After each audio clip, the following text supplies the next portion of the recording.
but you can eventually possibly get there, right? But what you want to do is you want to start narrow, and then as you grow, as you gain more awareness, within that market, then you can start to branch out and expand to other markets. But you still kind of want to be underneath whatever main niche that you started with, but you can kind of branch off after that. So what are the benefits of starting with a smaller niche? Again, you won't be able to necessarily make money as easy. Wait, I'm sorry. You won't be you will be able to make money easier in a smaller niche because it's less competition, but you probably won't be able to make as much money as you would in a larger niche.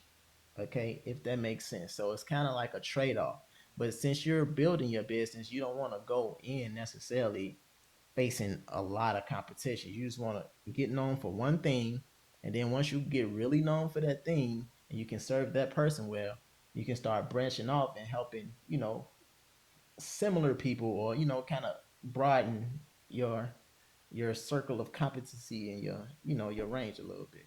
So that's kind of how that works. So before you go to the next video, what you need to do is decide on your niche. All right. And I'm gonna give you some bonus guidance. Okay, it's just guidance. You know what I'm saying? If you're just totally lost, I want you to ask yourself a few questions. Let me hear. Pay attention. Let me copy this.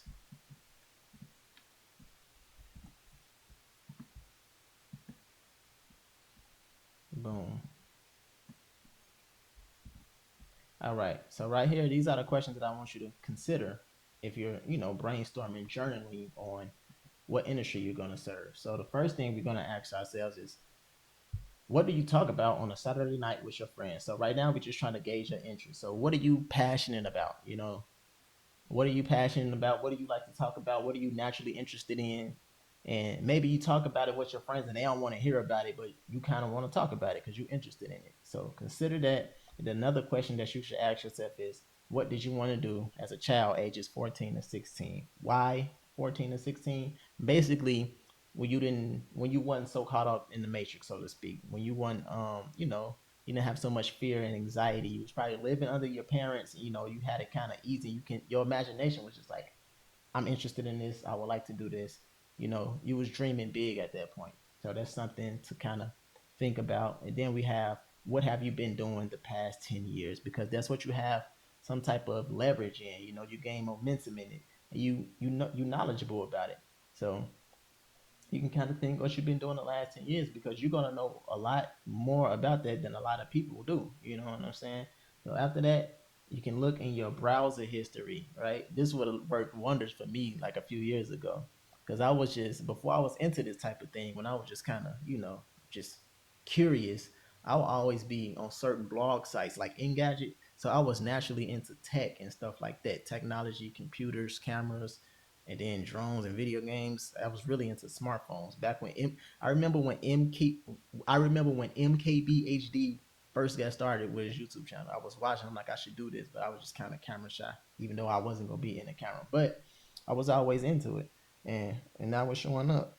I have a camera, HD camera. I have this nice computer. I got this microphone. I got all this stuff. And before I was doing this, I was into sound engineering and making music and stuff. So I like that one. I like that one a lot. So search your Google history, maybe your YouTube history, search your searches and all that stuff, and see where your interest been the past few months. You know what I'm saying? And then you can ask yourself, what did you grow up around? Maybe you grew up around a certain culture and you just understand about a culture or some type of skill set that not a lot of people, average people won't understand. And if you have some interest in it, you can consider that. And the last thing, what do strangers compliment you on? Not just your friends and your family, but strangers, because they're not going to be lying to you about it. They're just going to notice something about you, like, hey, you're good at this, you're naturally good at this, or they might want you to do something for them. Like, people used to want me to design their websites and stuff on MySpace, doing HTML before it was a thing. So consider all those questions and try to find a pattern. And then once you do that, try to align it with one of these niches, preferably one of the top profitable niches, and go from there. Choose your niche and then come back to the next video. Peace.